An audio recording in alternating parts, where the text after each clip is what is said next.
Most people familiar with Taiwan's history know a little bit about the Dutch and how they established a short-lived colony on the west coast of the island in the early 17th century. But did you also know that the Dutch East India Company, or VOC, led a years-long expedition along Taiwan's east coast here in search of a mysterious mountain and river of gold? I certainly didn't until I recently happened upon an article about the man who led the mission, Martin Wesseling. This particular episode in Taiwan's history began around 1636, when news reached the Dutch settlement of Taiyuan that alluvial gold had been found in a riverbed near present-day Hengchun, while vast gold deposits were rumoured to exist in the upper reaches of the mysterious River of Gold, Turaboan, aka Liu Creek, the river that runs through Taroko Gorge. The Dutch naturally were very interested in this news, and consequently it was decided to dispatch an expedition to hunt for these mysterious mountains of gold. After bad weather had ended the first attempt, the Dutch governor then turned to Wesseling, a surgeon, chemist and winemaker, for the next mission. Wesseling had a good reputation within the VOC after a successful stint as a chief trader for the company in Japan, and so he was tasked with helping the Dutch to find and exploit the gold. Nowadays, you can just hop in a car or train from Tainan and arrive in Hualien within a few hours, but back then, such expeditions were a little more complicated, often taking several months or even years.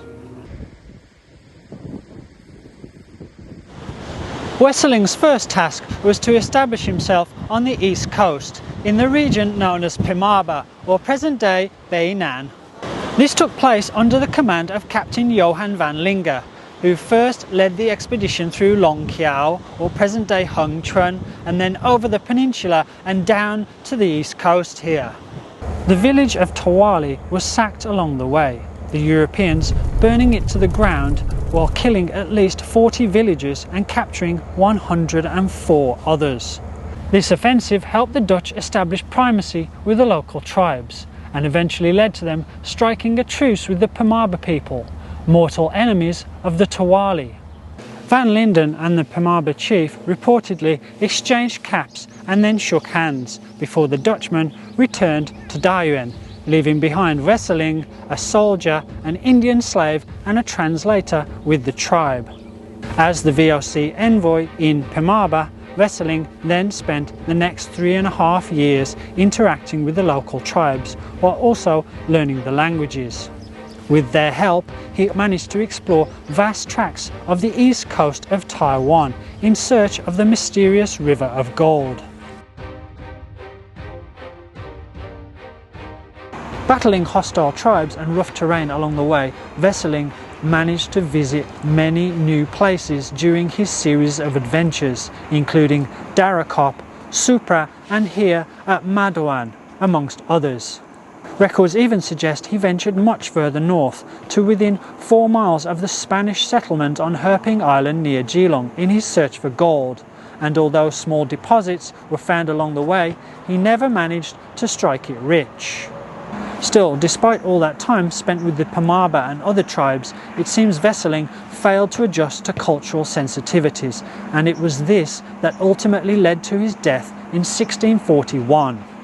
The Dutchman, 2 soldiers and his interpreters murdered by the villagers of Nikabon and Tamalakau after apparently offending an elderly lady while looking for bamboo to repair the VOC house. Angered by news of the killing, the Dutch back in Taiyuan immediately ordered a punitive mission to Pimaba, primarily to avenge Wesseling's death, but also to continue the hunt for gold. After reaching Pimaba in early 1642, the Dutch, now under the command of Governor Paulus Trudenius, burnt the village of Tamalakau to the ground, while taking retribution out on the villagers. Satisfied with their revenge, they then ventured north in search of their precious prize, but to no avail. A further 2 expeditions, one in 1643 and another 2 years later, made it as far north as the Turaboan, the fabled River of Gold, and although they helped the Europeans expand their influence with the tribes north of Pimaba, they too failed to uncover the whereabouts of the long-rumoured vast deposits of gold, leaving the Dutch to eventually give up on their golden wild goose chase. Stories of gold deposits in the east and the legend of the Turabone River endured for centuries after the departure of the Dutch, but the only ever profitable gold seen to be exploited in Taiwan was actually located in the hills near Jiufen, close to Geelong, near the end of the 19th century. Ironically, almost the exact spot where Wesseling had turned back in his quest centuries earlier.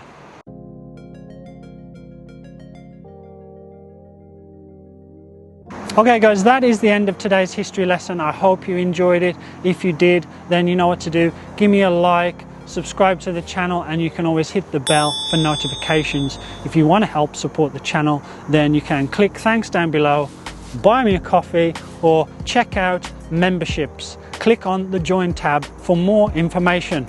And if you want to check out some more Taiwan history videos, then you can see a link appear up there somewhere, or it may even be up there, who knows.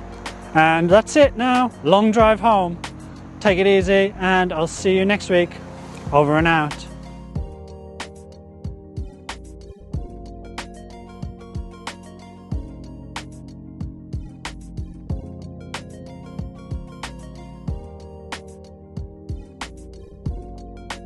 And although they helped the Europeans expand their influence with tribes north of the Pimaba, they too failed to uncover the whereabouts of the long-rumoured River of Gold.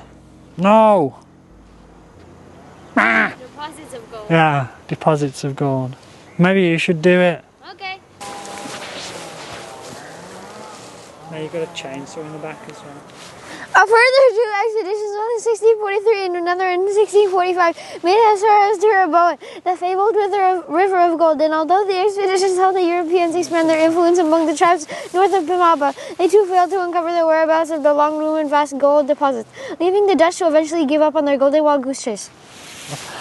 I'm a rapper.